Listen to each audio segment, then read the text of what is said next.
aquele que crê verás a glória de Deus. Se você permitir, Deus vai fazer algo novo.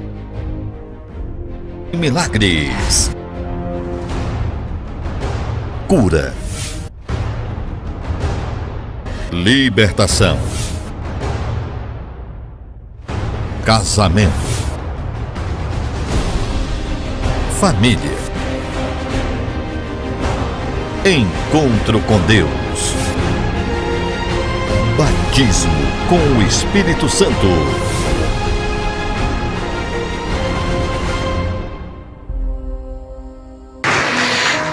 Gênesis capítulo 1, versículo 26. E disse Deus: façamos o homem à nossa imagem, conforme a nossa semelhança, e domine sobre os peixes do mar, sobre as aves dos céus, sobre o gado que se move sobre toda a terra, e sobre todo o réptil que se move sobre toda a terra. Diga glórias a Deus. Então a gente está vendo aqui que Deus, Ele tem 4 reinos. E desses 3 reinos, de acordo com esse versículo aqui, Deus vai dar ao homem o reino marinho, domine sobre os peixes, o reino vegetal e o reino animal. Mas o reino mineral, Deus não deu para o homem. Os minérios, ouro, prata, Deus não deu para o homem. Porque Ele diz: meu é o ouro, minha é a prata. Então Deus deu o reino marinho, animal e vegetal para o homem, mas o domínio do ouro Ele não deu para ninguém. Ele falou assim: meu é o ouro, minha é a prata, e eu dou a quem eu quero. Deus não diz que daria para aquele que tem méritos. Deus daria àquele que Ele quer. Amém? Diga glórias a Deus. Então, se Deus quiser dar ouro para você, dar prata para você, olha o que a Bíblia diz: a bênção do Senhor, ela enriquece. A bênção, não está dizendo as bênçãos, é a bênção. Ela enriquece, não acrescenta dores. O que a Bíblia está dizendo? Que você vai ganhar dinheiro sem se esforçar, só pensando em outro executando. A bênção do Senhor, ela te enriquece, mas ela não acrescenta dor. Ou seja, você tem uma maneira de ganhar dinheiro, Deus te dá sabedoria para você ganhar dinheiro, você pensa e outros executam. Você se torna a cabeça pensante que outros vão trabalhar, também vão ganhar, mas vão fazer com que você enriqueça. É a bênção de Deus na sua vida que faz a diferença. Amém? Diga glórias a Deus. Nós vamos falar sobre isso mais para frente. Agora, esses 3 reinos que Deus deu ao homem, ele perdeu por causa do pecado. Amém? E Deus, agora, Ele vê tudo aquilo que Deus deu ao homem sendo dominado por um espírito. Ele viu que o homem perdeu tudo aquilo para Satanás. Por que quer ver uma coisa? Vai ter alguns versículos que nós vamos colocar aqui, ó. Por exemplo, prometendo liberdade, sendo mesmo servo de corrupção. Olha a parte B do versículo. É essa que eu quero que você grifa, tá, Guilherme? Porque de quem alguém é vencido, do tal faz-se também o quê? Servo. Então presta atenção. Se eu sou vencido pelo diabo, eu passo a ser servo de quem? Do diabo. Eu passo a ser, a palavra ali, servo, dá a ideia de escravo. Então, se eu sou vencido por Satanás, eu sou agora escravo de Satanás. Então, o que o escravo tem que não passa a ser do seu dono? Aliás, o escravo, ele só trabalha para comer. Tudo que é dele não é dele. Quem está me entendendo, diga glória a Deus. Voltando aqui para a palavra de Deus. Então, agora Deus está vendo um homem sendo escravo de quem? Do diabo. E Deus, Ele elevou a palavra dele acima dele. Ele passa a ser escravo da própria palavra. Deus, Ele não pode fazer nada que a palavra dele não lhe permita. Ou seja, Deus criou leis e Ele é obrigado a cumprir as leis. Porque se Ele não cumpre as leis que Ele criou, Ele deixou de ser um Deus justo. Ele tem que cumprir a lei que Ele criou. Amém? O terceiro livro da Bíblia é o livro de Levítico, livro da lei. Olha uma lei que Ele criou. Vai lá, capítulo 25. Abre aí. Terceiro livro da Bíblia, capítulo 25. Quando você achar, você vai falar graças a Deus. Nós vamos viajar aqui na Bíblia hoje, tá bom, pessoal? Quem gosta de Bíblia aí, levanta a mão, deixa eu ver. 2 pessoas, interessante. Interessante. Você gosta de Bíblia, Ailton? Vamos lá, Levítico capítulo 25. Quem achou, fala glória a Deus. Olha uma lei que Deus criou aqui, ó. Quando, 25, vamos lá, gente. Quando teu irmão empobrecer ou vender alguma porção da sua possessão, então virá o seu resgatador, o seu parente, e resgatará o que vendeu o seu irmão. Então aqui é uma lei. Que lei que Deus criou? Você tem algo, por algum motivo você perde algo, e aquele algo que era seu agora passa a ser de outra pessoa. Você é servo daquela pessoa. Você é servo. Por exemplo, eu pego um dinheiro emprestado com o João, eu invisto aqui na minha plantação de arroz.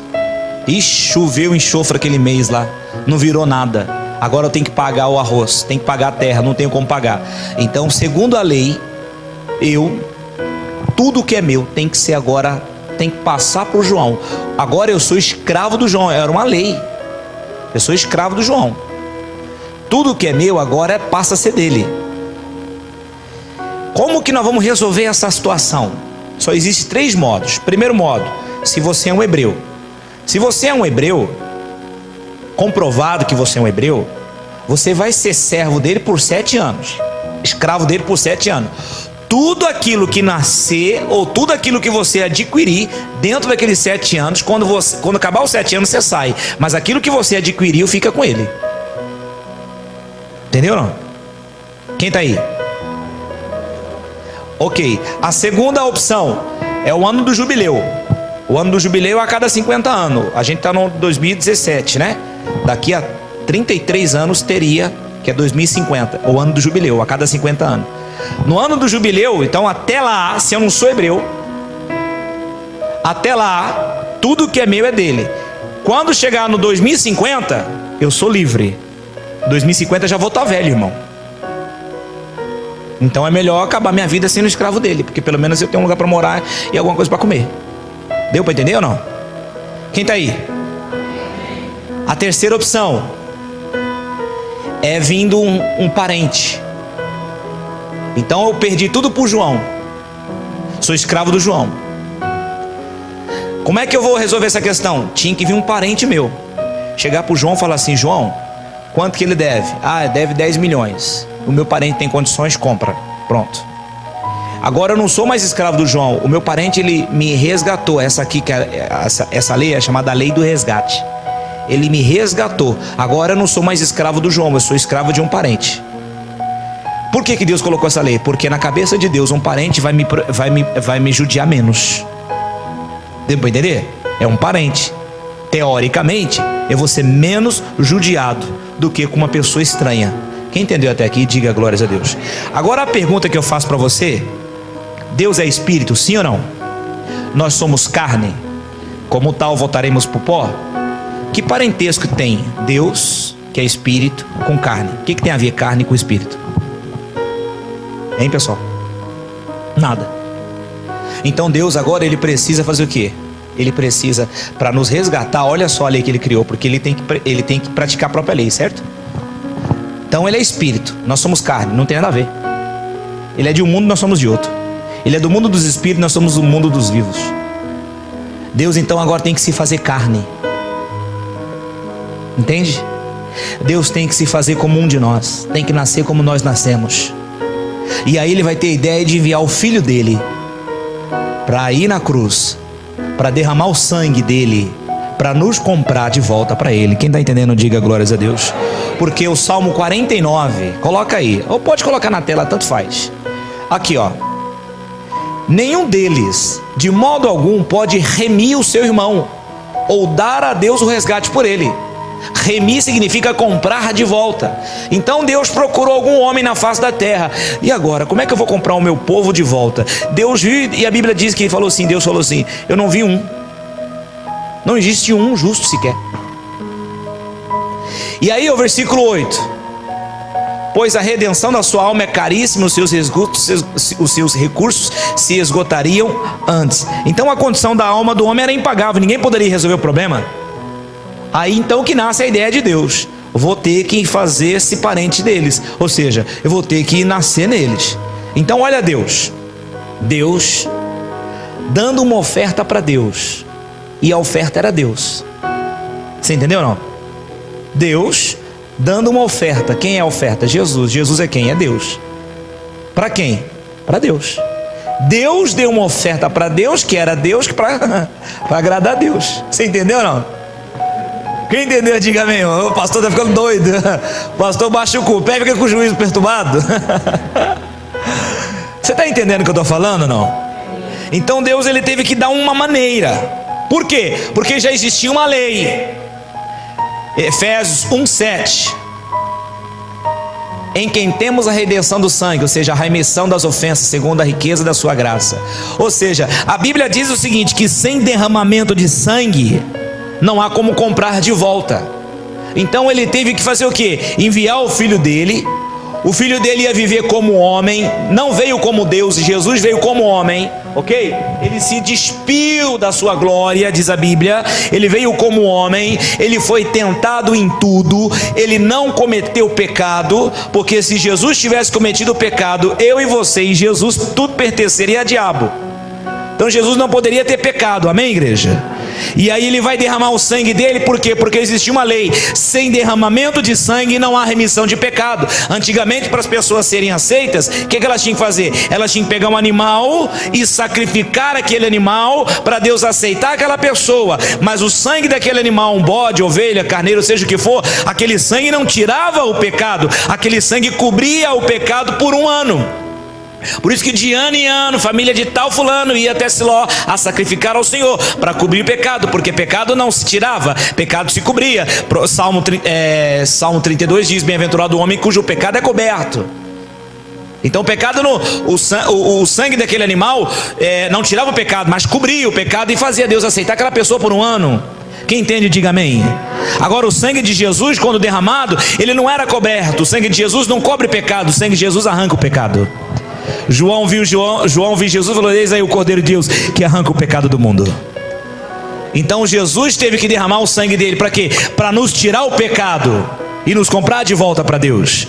Porque sem remissão, sem derramamento de sangue, não há como Deus comprar de volta. Quem entendeu, diga glórias a Deus. Aí Jesus vai na cruz, nós estudamos isso aqui semana passada, ele derrama o pecado, e aí acontece Apocalipse capítulo 5, versículo 9. Cantava um novo cântico dizendo: digno és de tomar o livro, de abrir os selos, porque foste morto e com o seu sangue compraste para quem? Para Deus, homens de toda tribo, língua, povo e nação. E para o nosso Deus os reis e sacerdotes, e eles reinarão na terra. Então preste atenção: Jesus, com o sangue dele, comprou eu e comprou você para Deus. Diga: eu pertenço a Deus. O que comprou você para Deus? Qual foi o preço? O sangue de quem? Então, sem derramamento de sangue, não tinha como Deus comprar de volta. Jesus tem que derramar o sangue dele para comprar eu e você. A sua vida é de Deus. Diga para a pessoa que está ao seu lado: a sua vida é de Deus. Então, o que levou Jesus a morrer na cruz? Uma dívida que o homem não podia pagar. Amém, igreja? Uma dívida que eu não podia pagar, que você não podia pagar. E por isso que Deus então se faz carne para pagar a dívida. Então eu e você pertencemos a Deus. Fala glórias a Deus. Então agora, já que nós éramos escravos do diabo, nós passamos a ser escravo de quem? De Deus. Diga: eu sou escravo de Deus. Certo? Porque aquele a quem é vencido se torna servo. Então assim, já que eu pequei, agora alguém foi lá e resgatou, então eu pertenço a Deus. Diga: eu pertenço a Deus. Até aqui está claro, pessoal? Uma pergunta que eu te faço: o escravo, ele é dono do quê? Hein? Então vamos abrir a Bíblia aqui em Gênesis 47. Quem gosta da Bíblia? Deixa eu ver ele. Levanta a mão. 2 pessoas. 47, vamos lá. Você lembra aquele sonho que Faraó teve de 7 vacas magras, 7 vacas gordas? Quem lembra, diga amém. E aí Faraó teve aquele sonho, José revela o sonho para Faraó. Vai vir 7 anos de fartura, é ou não é? E aí todo o Egito sabe que ia vir 7 anos de fartura. Ninguém se precavê. Todo mundo está vivendo a fartura. Oba, oba, vamos comprar carro, vamos comprar celular caro, vamos comprar isso, vamos comprar aquilo outro. Só que todo mundo sabia, olha, vai vir o ano da vaca magra, hein? Guarda para vaca magra. José tinha alertado um país inteiro. Quem guardou? Ninguém. José então agora está administrando o reino de Faraó.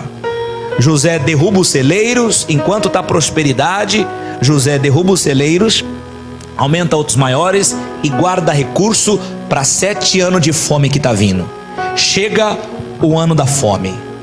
A Bíblia diz assim, versículo de número 13, Gênesis 47, 13: não havia pão em toda a terra do Egito, porque a fome era muito grave, de maneira que a terra do Egito e a terra de Canaã desfaleciam por causa da 2 países passando fome.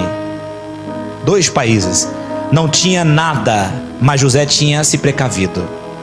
Versículo 14: então José recolheu todo o dinheiro que se achou na terra do Egito e na terra de Canaã, pelo trigo que comprara. José trouxe o dinheiro à casa de quem? Então o que o José fez? Todo mundo sabia, tem comida lá em José, vamos comprar lá. Ô José, tem trigo aí? Não, aqui a gente vende. E José é inteligente, sabia que não tinha concorrente, pôs um preço alto. As pessoas eram obrigadas a comprar o trigo de José para comer. Era fome, não tinha comida. E era em 2 países, não adianta você mudar do país.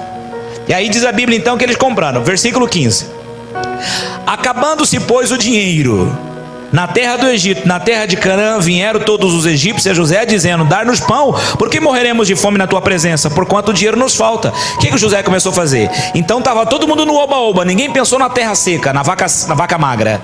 Aí o pessoal começou a comprar de José, José começou a vender, até que não tinha mais dinheiro em 2 países. Cadê o dinheiro? Estava na casa de Faraó. Não tinha mais dinheiro. Estava onde o dinheiro? Na casa de Faraó. Aí os caras chegam para José: José, a gente não tem mais dinheiro, José, a gente vai morrer de fome. José falou: o problema é seu, rapaz. Você não estava avisado que tinha fome, que ia vir fome? Por que você não se precaveu? Ah, mas José, e agora? Se vira, amigo. Você não tem vaca? Você não tem boi? Se vira, dá os seus pulos, camarada. Você estava avisado. Aí a Bíblia diz, versículo 16: José disse: dai o vosso gado, e eu vos darei por vosso gado, por falta de dinheiro. José então começa a comprar a vaca, o boi, o cabrito, o carneiro, e foi dando, foi negociando. Versículo 17: então trouxeram o seu gado a José, e José lhe deu pão em troca daqueles cavalos, e ovelhas, e vacas, e jumentos, e jumentas, e sustentou de pão por aquele ano, por todo o seu gado.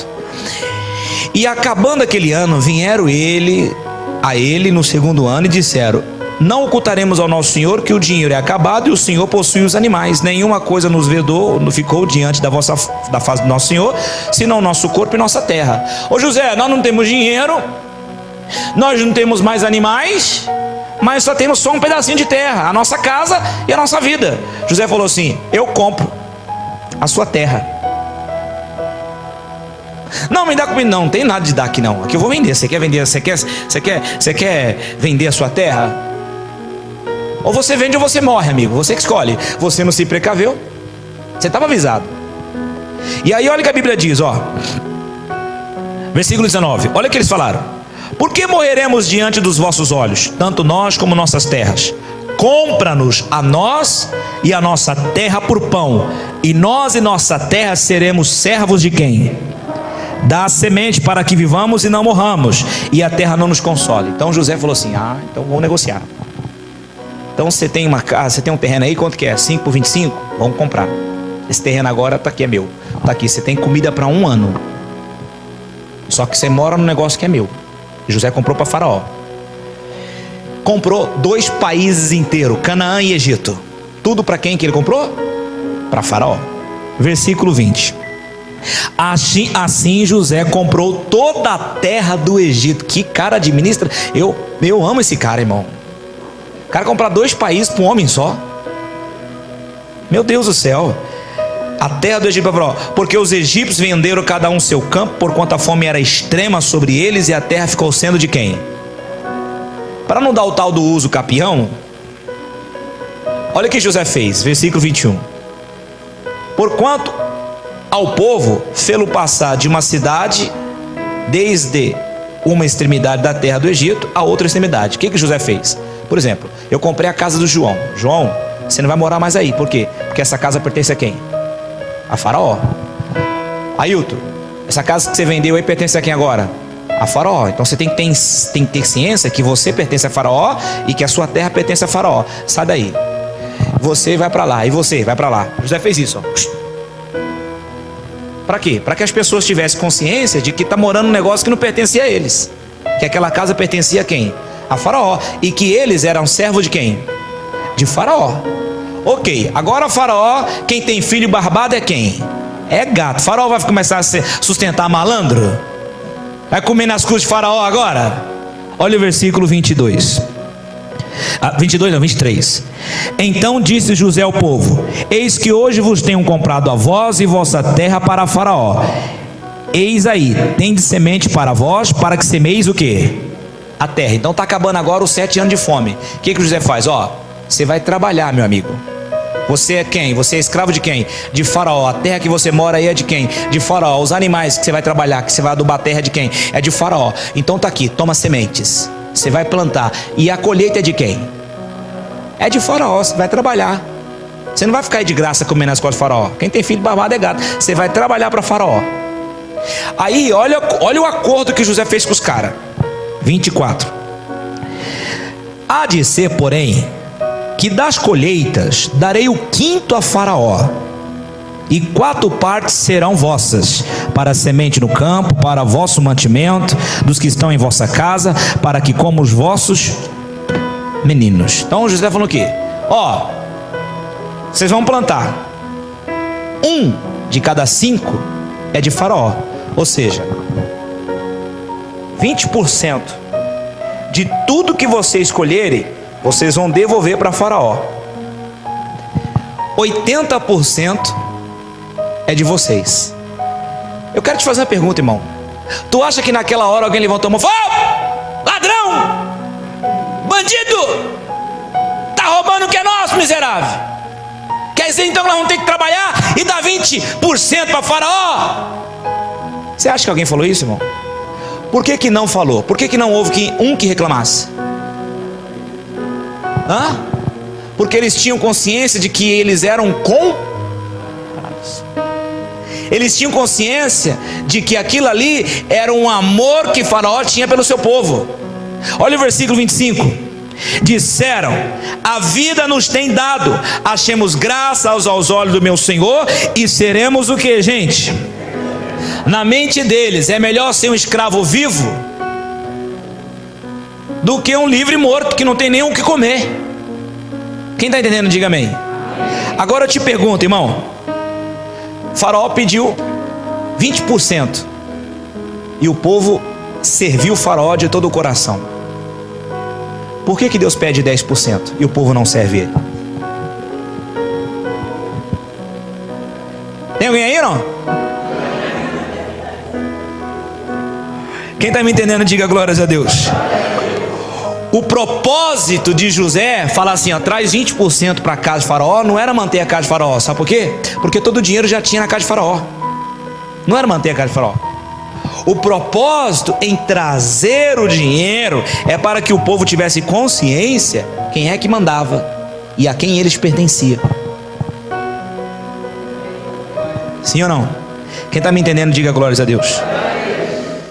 José pegou a semente que era de Faraó e deu para eles plantarem. Olha o que a Bíblia diz aqui, que a Bíblia fala aqui. Coloca aí. Não, coloca para mim 2 Coríntios 9:10. Ora, aquele que dá semente ao que?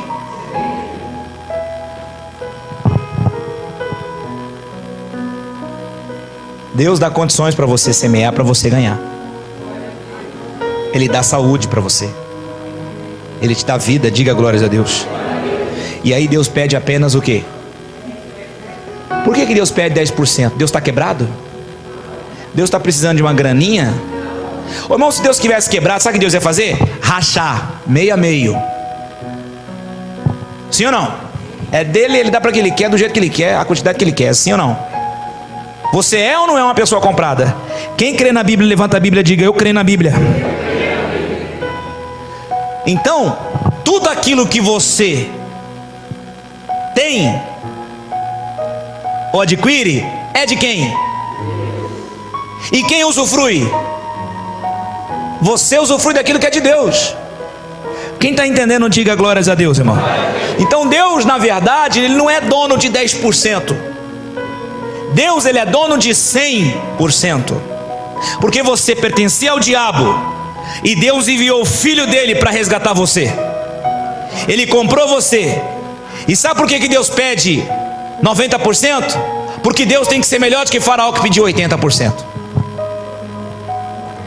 Então Ele é dono de 100%. Diga glórias a Deus. Então passa-se tantos anos do que aconteceu, por isso que a Bíblia diz: fazer isso em memória de mim. Ou seja, toma a Santa Ceia para lembrar que o corpo dele, que o sangue dele foi derramado para te comprar. A Santa Ceia não é para tomar para ter apenas um ritual, é para ter na memória. Porque passou-se tanto tempo que as pessoas pensam: não é Deus que está me dando, é eu que estou dando para Deus. Deus é muito folgado, pastor é muito folgado. Antes de o pastor ser pastor, a Bíblia já existia. Eu ia falar um negócio aqui que você não vai querer. É melhor não falar, senão você vai achar que eu estou doido. Fala ou não fala? Fala ou não fala? Fala lá. Deus não existe. Nós existimos. Que isso, pastor? Que loucura é essa? Deus falou assim: antes que Abraão existisse, eu sou. Porque tudo que existe tem um começo e um fim, está em algum lugar. Onde é que está Deus? Qual foi o começo de Deus? Cadê o fim dele? Então Deus não existe, Deus é. Quem existe somos nós. Nós temos um começo, temos um fim e estamos em um lugar. Deus, Ele é. Antes que Abraão existisse, Ele falou: eu sou. Moisés, vai lá. Mas se perguntar, diga que eu sou enviou. Quem existe somos nós, porque tudo que existe está em algum lugar, tem um começo, tem um fim. Deus não teve o começo, Deus não teve Deus no fim. Ele é o alfa, Ele é o alfa, o ômega. Ele é para sempre. Quem existe somos nós, e estamos em algum lugar. Nesse exato momento estamos na igreja da graça, ouvindo um louco pregando. Deus sempre, sempre, Ele é sempre, Ele será sempre. Amém, irmãos? Fala glórias a Deus. Quem está me entendendo aqui, diga amém. Então, passa-se tanto tempo que as pessoas pensam que é elas que estão dando para Deus. Tem gente que você fala de Jesus para a pessoa, ela fala assim: mas na sua igreja tem que dar 10% também? Sim ou não? Você convida ela, ela fala isso ou não fala? Tem que dar 10% porque ela acha que ela está dando para Deus. Então quando você devolve o dízimo, não se fala: vou pagar o dízimo, pastor, porque aqui não é a casa aqui na casa Bahia não, irmão. Você paga a conta. Vim pagar o dízimo, pastor. Vim pagar o dízimo, irmão. Você devolve o dízimo. Mas pastor, mas o dízimo é coisa do Velho Testamento. Amigo, você faz tanta coisa do Velho Testamento. Tanta coisa do Velho Testamento. Por exemplo, quem consagrou as crianças aqui para Deus aqui? Quem consagrou? Consagração do Velho Testamento. Na Bíblia não existe, no Novo Testamento não existe você consagrar uma criança para Deus. Sabe por quê? Sabe o que significa consagrar? É pegar e devolver para Deus. Se você consagra o seu filho, você não pode mais levar ele embora, tem que deixar aqui para mim criar ele. Samuel, a mãe consagrou. Quem criou? Eli. Então se a André deixar vai consagrar o filho aqui, ela vai ter que, eu vou ter que criar o Pedro. Vou falar: Pedro, eu sou do Papa. Por isso que Samuel vai fazer a escola de profetas. Eliseu e Elias vai ter a escola de profetas. Por quê? Porque as crianças, porque viu o sucesso que Samuel teve, foi uma febre. Toda mãe paria, toma, a igreja encheu de...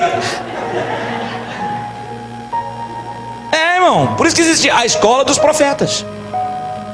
Não se consagra filho, se apresenta. Jesus não foi consagrado, ele foi apresentado ao 8º dia. No Novo Testamento não existe negócio de consagrar filho. Então tem muita prática que a gente faz que é do Velho Testamento. Amém, igreja? Tem alguém aí ou não? Olha uma pessoa que está ao seu lado e fala: se liga. Deus está precisando de dinheiro, pessoal? Se Deus não está precisando de dinheiro, por que Ele não me dá tudo? Já que você não precisa, me dá tudo, Senhor. Sabe por que Ele me dá tudo? Eu vou dizer por que Deus não dá tudo. Porque nós somos ruins de memória. Por isso que Ele não dá tudo. Porque quando a gente se esquece que a gente foi comprado para Deus. Porque quando eu entrego o meu dízimo na casa do Senhor, na mão do sacerdote, eu estou declarando no mundo espiritual que eu tenho um dono, que eu fui comprado. Eu estou declarando no mundo espiritual que eu pertenço a Deus, que eu não sou uma terra abandonada, uma terra de Zé Ninguém, que Satanás pode entrar a hora que ele quiser. Não, quando eu entrego o meu dízimo a Deus, eu estou declarando no mundo espiritual, eu tenho um dono. O meu dono é Deus. Eu não sou terra alheia, terra abandonada. Tem um dono que cuida de mim, e é Deus. O diabo e os demônios não podem entrar na minha vida, porque eu pertenço a Deus. Eu estou declarando isso. Amém, igreja? Quando eu não devolvo a Deus o que pertence a Ele, eu estou declarando no mundo espiritual, eu não tenho um dono. Por isso que o diabo entra. Por isso que você vê pessoas na igreja cheias de problemas. Quem está me entendendo, diga amém. Jesus comprou você com direito legal. A sua vida pertence a Deus. Agora você precisa declarar isso. Você precisa acreditar nisso. Você precisa praticar isso. Princípios, amém? Então quando eu entrego o dízimo, na verdade eu não estou dando. Quando eu entrego o dízimo, na verdade eu estou recebendo. Quem entende isso, fala amém. Segundo livro da Bíblia, Êxodo capítulo 35. Tem alguém aí ou não?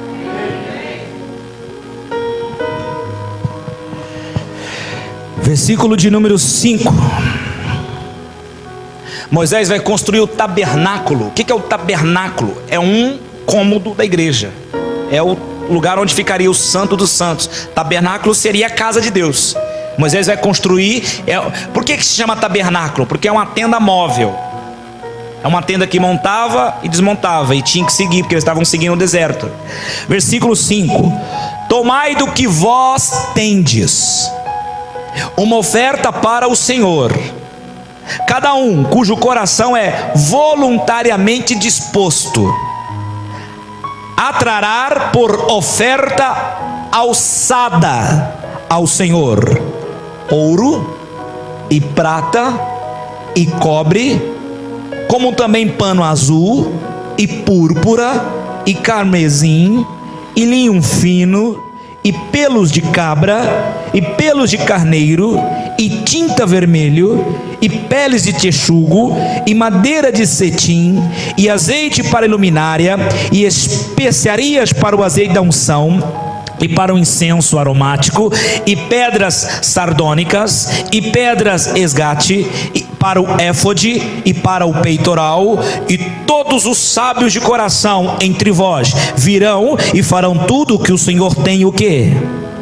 Preste atenção, Moisés está querendo construir um tabernáculo, uma casa móvel. Amém, igreja? Diga glórias a Deus. E aí no versículo 5 ele diz assim: vai trazer uma oferta daquilo que você tem. O dízimo é seu, é de Deus. Trazei todos os dízimos à casa do Senhor para que haja mantimento, não é manutenção. Mantimento não é manutenção. Preste atenção. Trazei do que vós, olha o versículo 5 aí, ó. Trazei do que vós tendes, ou seja, esse povo já era dizimista. Agora, para construir a igreja, eles não edificavam a casa de Deus com o seu dízimo. Eles mantinham. Eles edificaram esse tabernáculo com oferta, não com dízimo. Amém, igreja? Quem está me entendendo, diga amém. Então assim, eles traziam uma oferta que diz a Bíblia, uma oferta voluntária e uma oferta de coração. E aqui está dizendo a palavra oferta alçada. O que isso tem a ver? Isso está ligado diretamente com uma maneira, um modo superior de louvar a Deus. Então quando você traz, porque às vezes a gente louva aqui a Deus de todo o coração, tá? Mas quando você traz uma oferta daquilo que é seu, não daquilo que é de Deus, daquilo que fica com você, para edificar a casa dele, isso, na verdade, é um modo superior de louvar a Deus. Você está vindo à casa do Senhor e oferecendo a Ele um louvor superior. Porque oferta alçada significa modo de louvar superior a Deus. Então às vezes está cantando aqui, mas aí o seu coração voluntariamente, você não foi obrigado, você voluntariamente, você quer fazer isso, você sente um desejo de fazer algo pelo seu Deus para agradá-lo, você quer oferecer a Deus algo que te custe, você quer fazer algo diferente, o seu coração clama, anseia por esse desejo, e aí você pega e você faz. Você está fazendo o quê? Você está dando a Deus um louvor que é muito superior a todos os demais louvores que você já deu a Ele. Amém, igreja? Quem está entendendo, fala glórias a Deus. E aí você fala assim, você vê aqui que tem ouro, prata, bronze, tecido, pele, tinta, especiarias, ou seja, tantas opções. Por que era tantas opções? Para que ninguém ficasse de fora. Para que ninguém ficasse de fora do que você tiver, mas não fique de fora. Dê o que você tiver, mas não fique de fora. Aí, e Moisés deu essas opções para que as pessoas pudessem ter opções. Elas tinham opções. Moisés está falando, ó, faz o seu melhor, mas não fica de fora. Capítulo 36. Olha o versículo 6. Então mandou Moisés que fizessem passar uma voz pelo arraial, dizendo: nenhum homem, nem mulher faça mais obra alguma para ofertar a alçada ao santuário. Assim o povo foi proibido de trazer mais oferta. Moisés teve que apelar para que o povo parasse de trazer oferta. Hoje você vê o pastor que tem que estar apelando para o povo trazer. Ora, tem alguma coisa de errada, irmão. Não me surpreende eu vejo esse povo beber água da rocha. Não me surpreende eu ver esse povo provar o sobrenatural de Deus. Não me surpreende eu vejo esse povo aqui ver o Deus deles fazer sinais e prodígios extraordinários. Abrir mar vermelho, abrir porta onde não tem porta. Amém, igreja? Eles provaram o sobrenatural de Deus. Por quê? Porque sacrifício e jejum são duas coisas que a Bíblia não manda você fazer, sabia? Mas ele fala assim: quando jejuardes. Deus não manda, porque assim, orai e vigiai é uma ordem, está no imperativo. Orai, vigiai. Mas não está assim, jejuai. Jejuar e sacrificar são duas coisas que Deus não manda, mas Deus espera que um dia aconteça. E quando jejuardes. Então existe algo que Deus não manda, mas Ele espera que você faça. Uma oferta alçada Ele não manda você fazer, mas Ele espera que você faça. Amém, igreja? Amém. Tem alguém aqui ou não? E quando você oferta ao Senhor uma oferta alçada, que isso significa um louvor superior, quando você faz isso, você sabia que o louvor, esse tipo de louvor aproxima? Deus habita no meio de louvores, sim ou não? Sim ou não? E esse tipo de louvor, que oferta alçada significa um louvor superior, aproxima o Deus de você. Sabia? Aproxima um Deus de você. Porque esse Deus da Bíblia,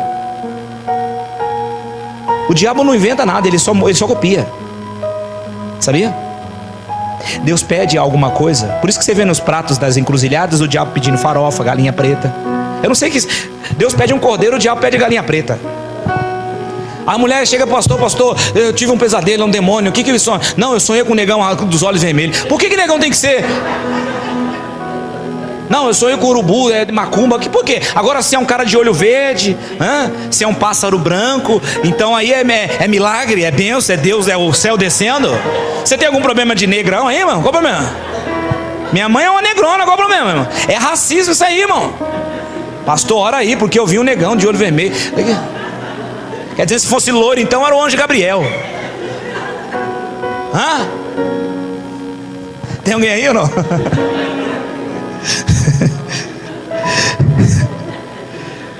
Agora presta atenção, irmão. Esse povo aqui, presta atenção. Esse povo aqui, eles viram o poder sobrenatural de Deus no deserto. Amém? Deus Deus fez coisas sobrenaturais na vida desse povo. Por quê? Porque esse tipo superior de louvar atraiu Deus e Deus se aproximou. Agora a pergunta que se faz é: será que isso aconteceu só porque eles estavam no deserto? Porque o tabernáculo foi criado, construído no deserto. Será que era por causa do deserto? Porque tem gente que só oferta quando está no deserto, porque quando as coisas melhoram, está tranquilo, desaparece, não oferta mais a casa do Senhor. Vou comprar cadeira para quê? Lá na sede de graça?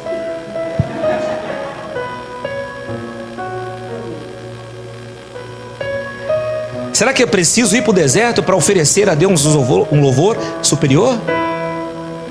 Será que eu não tenho consciência de que Deus merece um alto nível de louvor de mim? Será que eu não tenho consciência que eu pertenço a Deus, que eu fui comprado a Ele? Ô irmão, presta atenção. Existem duas relações de honra registradas na Bíblia. Duas relações de honra. A primeira relação, a relação de honra entre você e o seu sacerdote. Você tem que prestar respeito para aquela pessoa que põe o joelho por você. Isso tem que ser a unção que você respeita, a unção que você atrai, a unção que você respeita. Você tem que respeitar aquele homem, aquela mulher que Deus colocou sobre você. Hoje é Jair Batista, amanhã pode ser Joãozinho da Silva, amanhã pode ser a Maria Betânia, amanhã pode ser o Paulo, pode ser o Pedro, pode ser quem for. Você tem que prestar honra, porque a Bíblia manda você honrar aquela pessoa que Deus colocou acima de você. Está me entendendo ou não? Esse é o primeiro nível. Porque quando você desonra um sacerdote que Deus colocou para te abençoar, você desonra aquele que enviou aquele sacerdote. Jerusalém, Jerusalém, que mata os profetas, apedreja aqueles que foram enviados. Quantas vezes eu quis vos ajuntar como uma galinha junto pedir uma voz não quisesse. Então quando você sai e na sua casa o prato do dia é o pastor, porque eu nunca fui falado tão mal nunca falaram tão mal de mim quanto a igreja de Jandira. Você não tem noção como as pessoas falam mal de mim. Mas eu vou dizer para você por quê. Deus falou isso para mim. Sabe por quê? Porque Deus está fazendo uma limpeza grande nessa igreja. E precisava usar um maluco que tem coragem para falar. Então Deus está fazendo uma limpeza, mas escreve o que eu estou falando para você. A igreja de Jandira, pós-Jair, Jair vai ser o divisor das águas. Uma igreja antes e uma igreja depois. Mas porque você é melhor do que os outros? Não, eu sou diferente. Eu tenho coragem de falar o que talvez outro não tenha. Eu tenho coragem de dizer para você o que você precisa ouvir, não o que você quer ouvir. Sabe por quê? Porque a verdade, olha o que a Bíblia diz: recebei com mansidão a palavra que é enxertada sobre vós, porque a palavra pode salvar a sua alma. Presta atenção, a palavra enxertada sobre vós. Recebei com mansidão, por quê? Porque quando você recebe a verdade, a primeira reação, quando a verdade entra, ela provoca raiva em você. Então você não fica com raiva da verdade, você fica com raiva daquele que trouxe a verdade. Por isso que a Bíblia diz: receber com mansidão. Então normalmente a pessoa que Deus usa para mudar você é aquela pessoa que o diabo vai querer que você odeie ela. O diabo vai tentar colocar você contra aquela pessoa. Por quê? Porque existe uma bênção de Deus na sua vida que vai vir através daquela pessoa. Tá me entendendo ou não? Tem alguém aí ou não?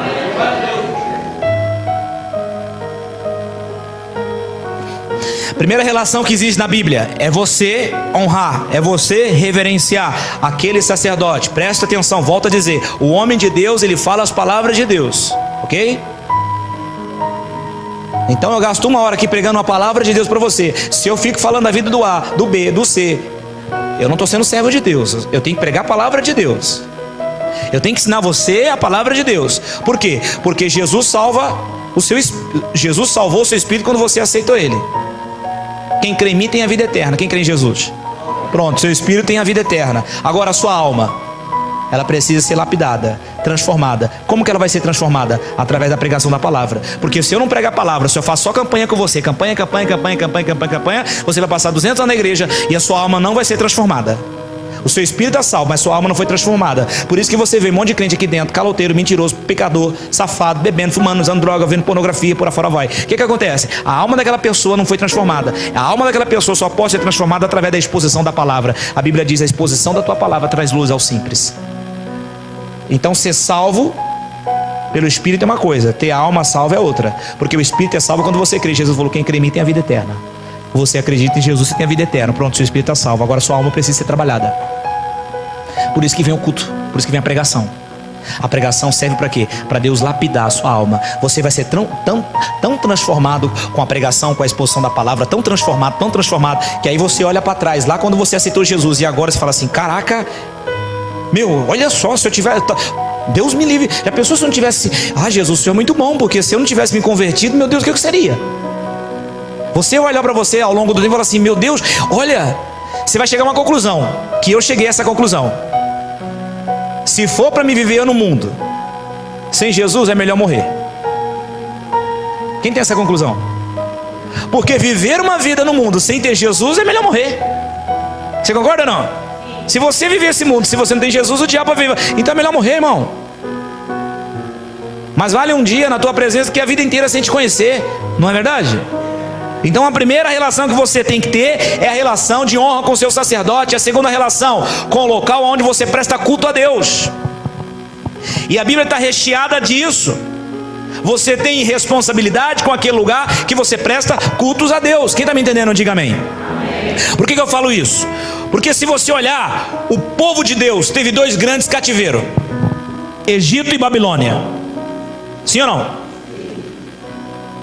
Quando Deus mandou Moisés falar com o faraó, olha o que Moisés falou: deixa o meu povo ir. Para quê? Para que me sacrifique no deserto.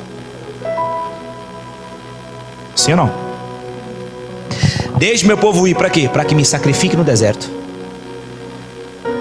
Babilônia, segundo cativeiro, Nabucodonosor: deixe meu povo ir. Para quê? Para que me edifique uma casa.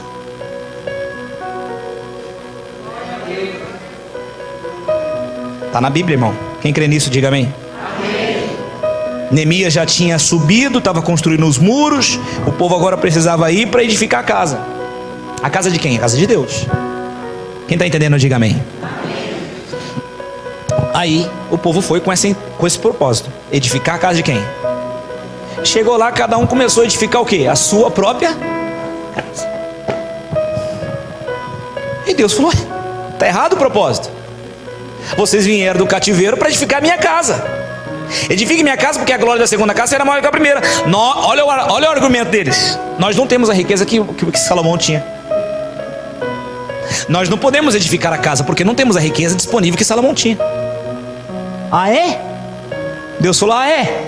Então liberto vocês, e vocês vêm com essa ideia. Então tá bom. Aqui, abre a sua Bíblia em Ageu. Pastor, onde está Ageu? Está na Bíblia.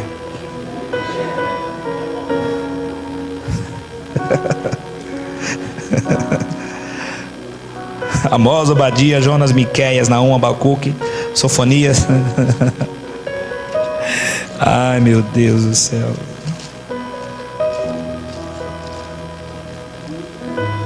Põe aí para eles verem aí, ô irmão. Põe aí. Não, os livros antes: Jonas, Miqueias, Naum, Abacuque, Sofonias, Ageu, Zacarias. O livro antes e o livro depois, capítulo 1. Os livros, filho, os livros tem? Olha lá. Ficou mais fácil ou não? Quer ajuda dos obreiros?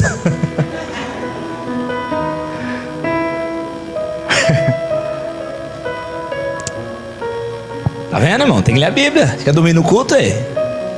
Não dá certo não, é? Vamos lá que eu tenho que terminar o culto, irmão. Bora. A irmã já começou a dormir, eu tenho que terminar o culto. Quem achou, diga amém. Quem não achou, diga misericórdia.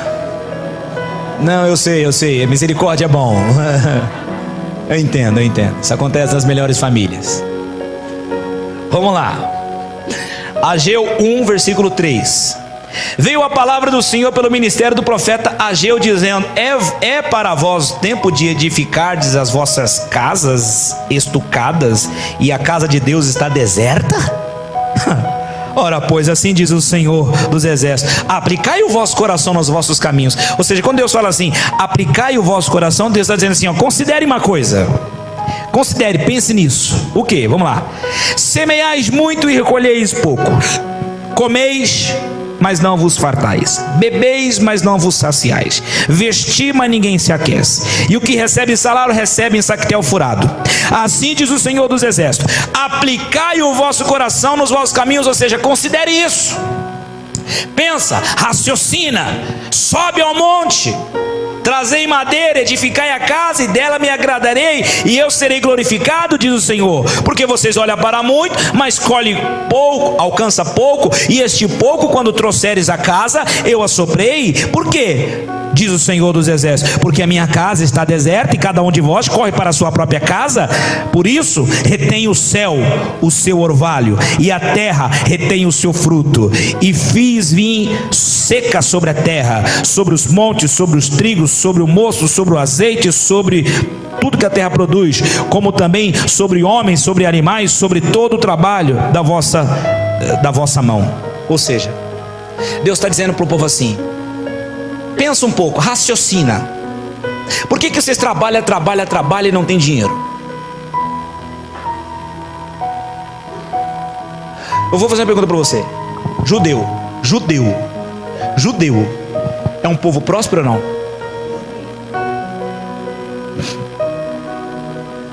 Judeu emprestava dinheiro por... As pessoas normalmente, quando quer guardar moedinha, guarda onde? O cofrinho normalmente tem um formato de quê? Por quê? Porque é palmeirense? Não, deixa eu explicar para você por quê. Presta atenção, olha para cá, acorda. O judeu, ele ganha tanto dinheiro que judeu, ele começa... Por quê? Porque os maiores donos de banco são judeus. Eles emprestam dinheiro, certo? Eles emprestam dinheiro. Essa história de guardar dinheiro em porco não foi por acaso. Emprestava o dinheiro. Porco para o judeu é um animal impuro. O judeu, ele empresta o dinheiro, mas ele quer também o dinheiro de volta e os juros com isso. O que as pessoas tiverem não sei quem colocou essa ideia na cabeça do povo. Vamos guardar o dinheiro dentro de um porco. Vamos pegar o dinheiro e vamos levar, e vamos quebrar o porco diante do judeu. Aqui está o seu dinheiro que você emprestou, mas dentro do meu porquinho está os juros. Não quero. Sai com esse dinheiro daqui, esse dinheiro é bom. E assim as pessoas deixou de ganhar. Nasceu a ideia do porquinho, quem entende, diga amém. Assim nasceu a ideia do porquinho, porque o judeu não queria aquele dinheiro que ele considerava um dinheiro imundo. Estava vindo de um porco, e porco é um animal imundo. Mas os judeus, ele é um povo que prospera. Esses judeus aqui, eles estão prosperando. Mas esses judeus aqui, você olha para a história aqui, você vê que eles... Deus está dizendo, sobra para férias? Não sobra. Sobra para vocês trocar de carro, para colocar o filho numa escola particular? Não sobra. Vocês estão sempre no limite? Sim, então considera isso. Vocês são judeus, rapaz. Vocês deveriam prosperar. Por que vocês não estão prosperando? Porque o céu está retendo. Por quê? Porque o propósito é errado. Vocês saíram de lá da Babilônia para construir uma casa para mim, não para vocês. Será que isso não está se repetindo no nosso dia? Porque se tem um povo que tem autorização de Deus para prosperar, é o crente. É o fiel a Deus. Quem é fiel no dízimo aí? Mas dízimo você devolve, oferta você dá. Quem está entendendo, diga amém. Deixa eu te fazer uma pergunta. Quero terminar o culto aqui. Quando você dizima, o dízimo protege o seu dinheiro. O dízimo não faz o seu dinheiro render. Está entendendo?